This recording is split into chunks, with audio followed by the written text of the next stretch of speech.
Hello everybody and welcome back to the Moshik's Mainframe channel. This is Moshik's. And today we'll have a very special treat. We're going to look at something that we haven't seen for, I want to say, at least a couple of decades.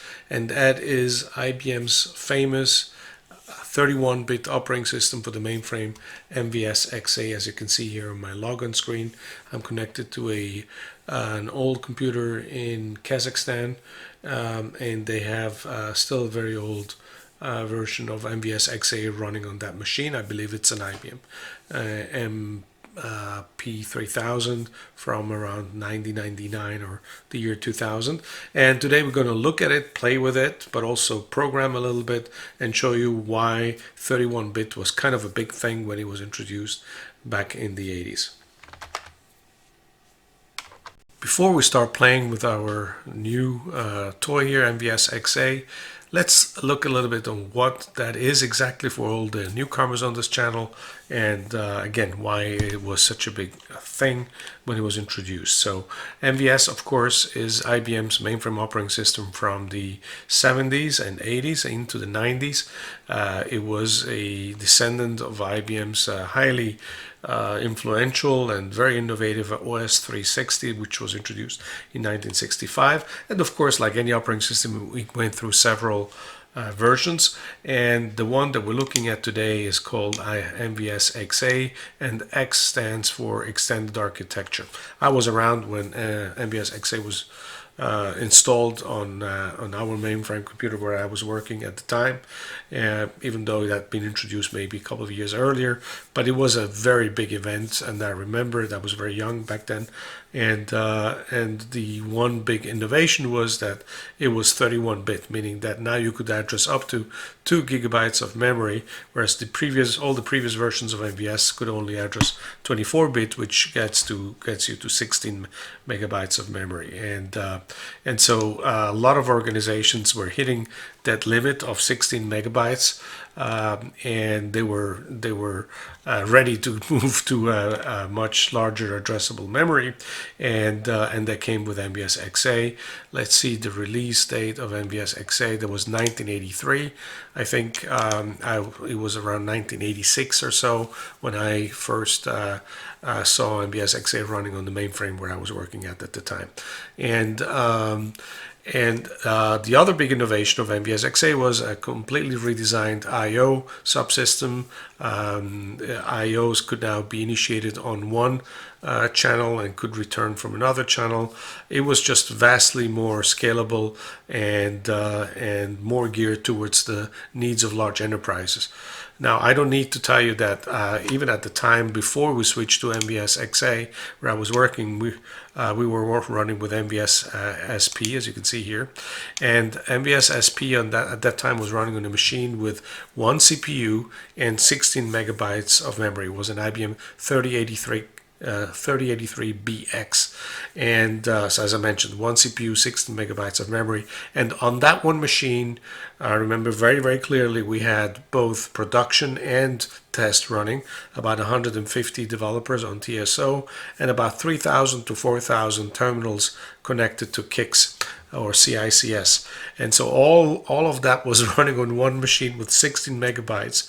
And the problem was always that we couldn't fit all the programs within the 16 megabytes. If you look at the address space of MVS, which is on this web page here, in this wiki page, the address space, because obviously MVS was running in virtual memory, the address space, kind of like Linux, has both the nucleus or the kernel and several other system memory areas mapped into the address space, and so you don't really have the full 16 megabytes address space in MVS 24-bit, because those take quite a bit. So maybe you would have 8.5, maybe 9 megabytes of memory available to your program. program, and within that program you had to run CICS, and that needed to deal with, as I mentioned, 3,000 to 4,000 terminals and users on the terminals,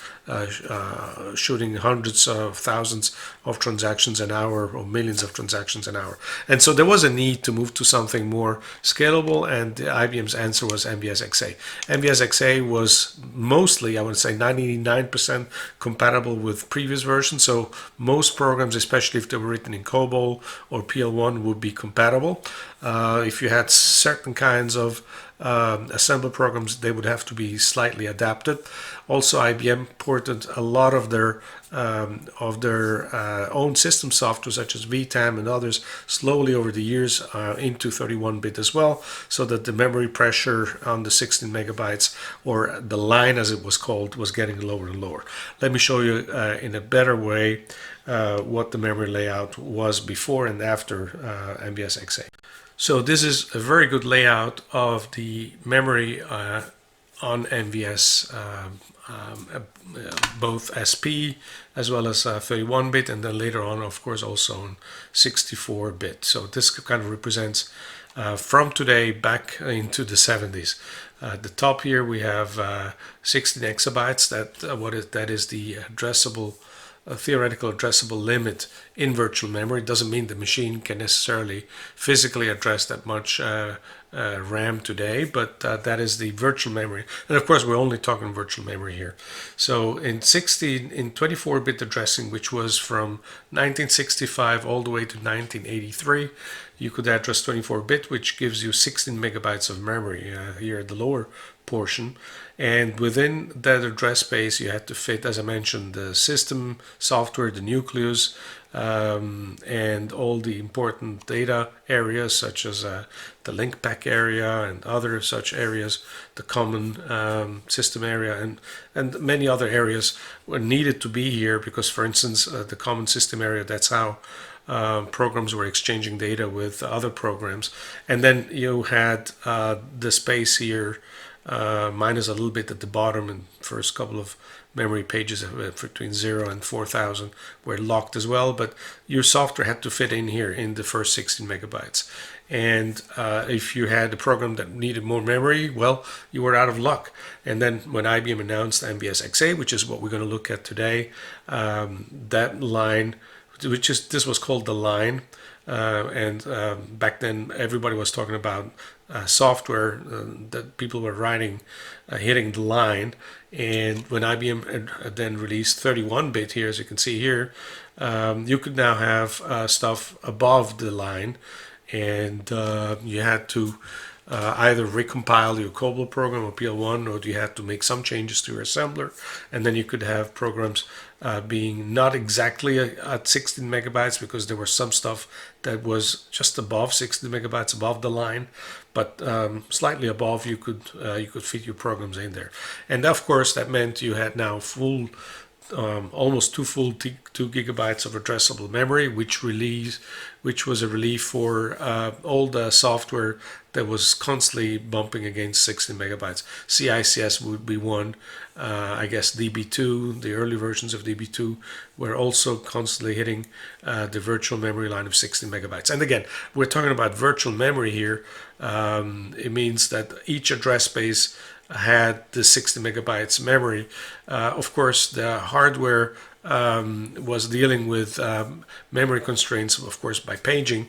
But I remember very well that on the machine I was working on MVS SP, which was a 24-bit version just before XA, we had all the time 600, 700 pages being swapped in per second, or paged in per second from the disk. And so paging was a problem, and but paging can only be relieved by having more RAM, and which IBM had some kind of solutions for. You could go up to 32 megabytes with certain versions, such as MVS SP, but the address space was still limited to 16 megabytes. And then in the year 2000, IBM, now maybe 2001, IBM announced 64-bit addressing, and now you could go above what's called the bar, this is where we are today.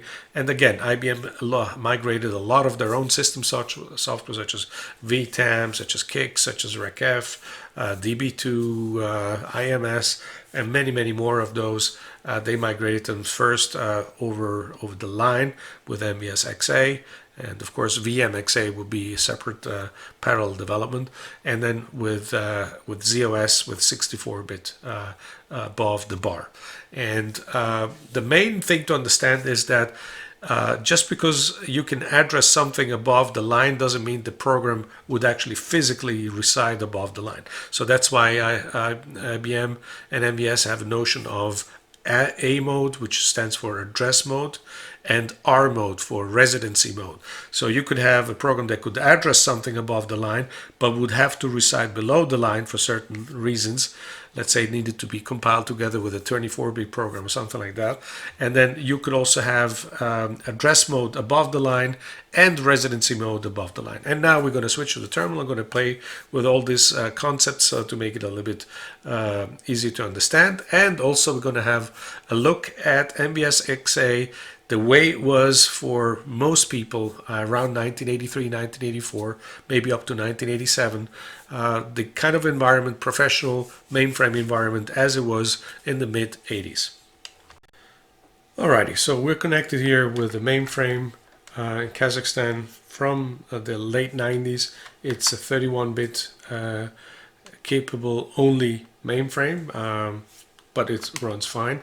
And we're going to connect now, and I'll show you how working was in those days on MVS XA. And this is, I want to say, 99% similar to the kind of environment I worked on back in those days. And as again, I think most developers on the mainframe were kind of seeing a very similar environment to what I'm going to show you now. The logon screen here gives me either KICS as a logon option, or I can go to TSO.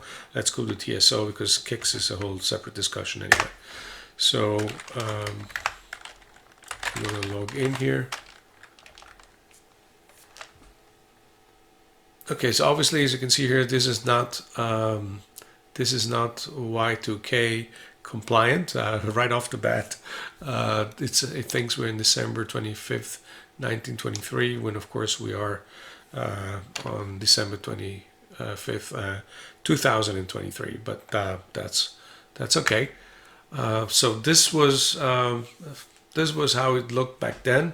Not so different from the modern TSO and ZOS today. Of course, much less color and less complicated and fewer options maybe with everything. So the editor would be very similar. Of course, again, as I mentioned, overall many fewer options here in the editor screen. The browse will be the same. Utilities kind of the same. We have super search, super compare, we have search, but that's about it. And foreground was never really configured right in the environments that I have seen, that I saw back then. So I don't know if this even would work or not. And background batch, probably the same. The big thing that was kind of important back then, and you really wanted to have that even though it was very expensively priced, was SDSF, System Display and Search Facility. Let's go there and let's see who's logged on today. Okay, looks like I'm the only TSO user here.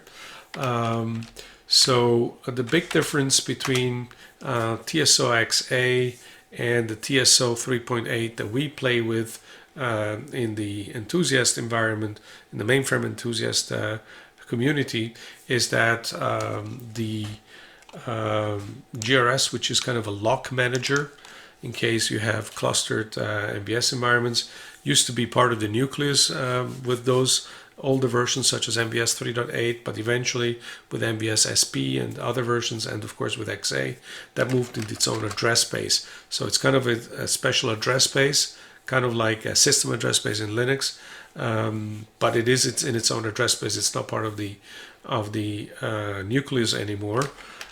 Console was also an address space, so all the handling of the operator consoles was moved out of the nucleus into its own address space for scalability, but also to make sure that any error there wouldn't take down the whole mainframe. So all these things, of course, increase the reliability and the serviceability of the mainframe quite a lot. So, and I'm of course talking about everything compared to MVS 3.8 as we have it today in the mainframe enthusiast community.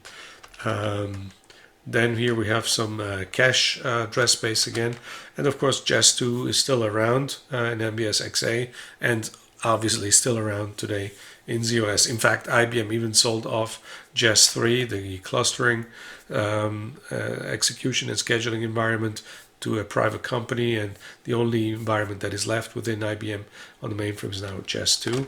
VTAM, we have, of course, the catalog management is one more such example of a function that used to be within the nucleus that is now with MVS SP and MVS XA has moved into its own address space. And then, of course, we have TSO extended running here. Other than that, with SDSF, you could look what's going on in the mainframe. And of course, as you can see, as I press enter here, you could see the CPU work being done, any paging. And now for me, this would be one thing that would be strange, because on the machines that I worked on back then, paging was like in the hundreds all the time, 300, 500, 700. Peaks of maybe 1,000 pages per second we would see those all the time. Now we have, of course, machines that are almost no users. Back then, if I would go to this page, show the active address spaces, there will be here, I don't know, maybe 4,000 or 5,000 different address spaces with all the users, or maybe more, 10 maybe 100, 150 address spaces, depending on the time of the day and who was logged on. We would have a CICS prod running, and parallel to that, we would have a CICS test. Sometimes there would also be a JES2 test running, so all that would be running on a 16 megabytes machine. And when we migrated to MVS XA, I think we went to a 64 megabyte RAM machine. There was a 3090 Model 200 that had 64 megabytes and 2 CPUs. And the moment they did the migration of the weekend, and when we came in after the weekend and started working, you could see immediately a vast improvement in response time. Back in those days, response time was everything. What's response time? Response time is the time from when I press enter, as you can hear here from my mainframe, until the machine comes back. And you can see that the machine is coming back because this here is being updated every time I press enter. So you can see here, this is sub-second, I don't know, maybe 10 milliseconds, 20 milliseconds response time, even though it has to go all the way to Kazakhstan and back. But this kind of response times were unheard of back then. The normal would be, or the goal would be, to have sub-second response time. 0.8, 0.9 would be acceptable. 1.5 second response time would be a little bit much, especially when you're coding. And I'll show you in a second why that is important, because as you all know from any editor in the mainframe,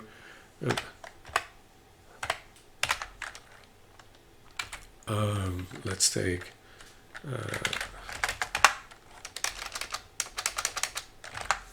now if I want to add a line here and then press enter, as you can see, it's as instantaneous as if it was running on my local Windows machine and any editor on the Windows machine. However, back then, if you pressed enter here, you would have to wait sometimes 1.3, 1.4 seconds. That wasn't unusual. Above 2 seconds, people would start to call the help desk. So that's why response time was kind of a big thing. And when we moved to MVS XA, response times got better at the expense that maybe the first few versions of MVS XA had bugs and the machine was maybe crashing a little bit more than before, but over time those bugs were eliminated.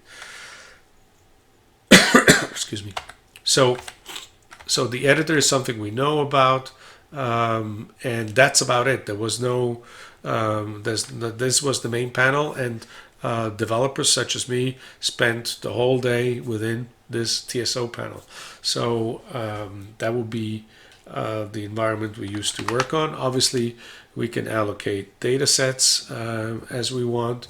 We can copy. There were restrictions, of course, on how many blocks I was allowed to allocate per data set. If I was going above, it would give me an error, and then I had to go ask for permission, or I had to ask the system programmers to allocate a larger data set for me. But allocating a data set was a very uncommon, very rare occurrence. Usually those were allocated by somebody for the developers. The mainframe development environment is very controlled. You wouldn't just go and create a file or a data set. You would have to register that data set, what was the purpose, what is the backup cycle, etc. And then somebody would typically go and allocate. And the other thing that used to happen a lot was that sometimes you ask the operators to restore a backup because you had deleted the program that you needed, and then they would go find the tape, and they would always find the backup. Nowadays, the backup is really up to the individual user. So now that we've seen how MVS XA looks like, not that different from what we used to with MVS 3.8, with the difference that we have ISPF here, and we have SDSF, which is a really important tool for productivity. Now, what I want to do here next is I want to show you the difference between 24-bit and 31-bit, because that's really the one big difference between MVS XA after 1983 and MVS SP before 1983. So I have a little program here that I wrote to show you how this all works. So we have here an assembler installed, assembler H, which is the assembler that comes with MVS XA. I believe high-level assembler is installed on this machine as well, but I have not been able to get it to work. So here we just have the job cards. Then we have everything that's needed to call the assembler, assemble, and then after the assembly, we will have then the linkage editor around here. And then if this went well and there were no big errors, then we would go and execute this program, and the output goes to the spool, I believe. Yeah. So we can hide all that because that's not really germane to what we want to do. And we also hide everything at the bottom. Okay, let's also hide this. Okay, so now we have the pure program. So what I'm trying to do with this program here is have a program that enters as 24-bit. So as you can see, a program in 24-bit, and also from the title. And then we call a 31-bit program. In both these programs, a 24-bit and the 31-bit program, I'm going to go and allocate some memory. And again, remember what I showed you in that diagram. It can either be above the line or below the line. And obviously in 24-bit, we have to be below the line. So we say here get main, which is like an malloc in C on Unix, and allocate obviously below the memory, below the line. And then we call, during the execution of the 24-bit program, we're going to call a 31-bit program, and we're going to allocate memory above the line, and then return again. So that's the main purpose of this program. We also going to put in a WTO, write to the operator, hello from 24-bit, and then later on hello from 31-bit. So just we know that it really went there, but that's really just almost for debugging purposes, not really needed, but that's what we're going to do. So I'm going to show how we switch from 24-bit to 31-bit and then back again to 24-bit. It's really simple, but I'm going to get you through it. One thing I want to say here before, as we are on this editor, most people who come from MVS 3.8, either with TK4 or with maybe TK5 or with MVS Community Edition, that we are used to have an editor that does syntax highlighting. Well, syntax highlighting in the mid-80s was not yet a thing on ISPF. I can type here assembler and nothing happens. It tells me invalid program or invalid command. So that came later versions. And so this is really very much the way that I used to work in the mid-80s. The only difference is that my terminal didn't have callers. So obviously my terminal was a real hardware 3270 terminal, 3270, I think, yeah, 3277 or something like that, from Memorex. And it didn't have any color at all. The only thing it had was highlighting or not highlighting, but always in green. So I don't know if we're able to do this in green colors. Is it possible to just do the way it was back then? No, I don't think we can do it here. We could do it with X3270, but not with Vista. Anyway, so just imagine it was all green. There was no white, no red. Only the higher ups had color screens at the time. Lowly people, just as myself, I just had a scratched green only terminal. But for me, that was plenty good. Coming from an 8-bit machine at home, I was already very happy to have such a nice full screen editor, and I still like the editor to this day. So okay, let's get started. So we have a program called P24, and we say here, remember what I said, A mode and R mode. A stands for address mode, R stands for residency. So what we're telling here to the assembler and the linkage editor later on is that we want this to be addressing only 24-bit pointers, basically pointers of 24-bit, and residency of 24-bit, which means the program is going to be loaded before below the line within the first 16 megabytes of the virtual memory address space. Then we have our usual thing. As you know, we need to save the registers of the caller. So something is going to call this program, probably Jest2 through an initiator. And then, so we have to save the registers and the state of the caller, and then reinstate the register and the state before we transfer back at the caller at the very end of P24.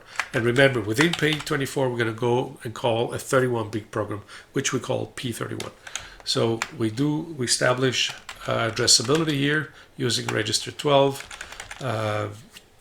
Then we load the address of save area in register 13. And here is the logic of the program. Here, whatever we want to do in the program will start here. And so one thing we do is get main. That's a macro from the macro library of MVS. And we tell it that we want to go and we want 400 bytes and we want it below the line. Below the 16 megabytes virtual memory line, and then we put in a write to the operator hello from 24-bit, just so we can follow what's happening with the program. And now here comes the juicy part. We go and call a 31-bit program now, which means we have to switch now into 31-bit because we have to call into that 31-bit program, which we have in the same source code here. How do we do that? The one big thing is that register 15 is going to have the address of the start of P31. P31 is here, in this line here. So we're going to put in the address of this line in memory into register 15. But we're also going to go and switch the address, because the high order bit of the register into 31-bit by ORing it with this number. So now by doing that, we put R15 into 31-bit mode, and now we branch we go and call the 31-bit program. So from here on, we jump down here, and so this program is A mode 31. R mode, we could say 31-bit. But we can't really, for the simple reason that we're putting this all into one source code. And since the first one is 24-bit, this is also going to be below the line. If we would assemble this as two separate modules, which we could, but it would just make things more complicated to explain in this video, then we could put in here 31-bit as well, and then this program will be residing above the line somewhere, wherever the operating system decides, and the other one will be below the line. And just as I'm showing here, it's possible to call from 24-bit to a 31-bit program that's residing anywhere, and then from there return back again into 24-bit. So here, this program, we have to establish, save the registers of the program that's called us. Obviously that's P24, and then we establish addressability for this program with the base of this address here, and then we do a get main just so that we can show the get main here, and then we do a WTO, hello from 31-bit. I'm just noticing here that this is commented out, so we remove the comment. And we have to provide a separate address area for this program, so 18 full words. And when we're done here, once we printed to the operator hello from 31-bit, which is going to show up on the console of the operator in Kazakhstan. I don't have access to the console for my user because my user is restricted. Then we load into register 13 the save area, which includes all the registers we saved, and then we jump back to where we came from, and go back like that. So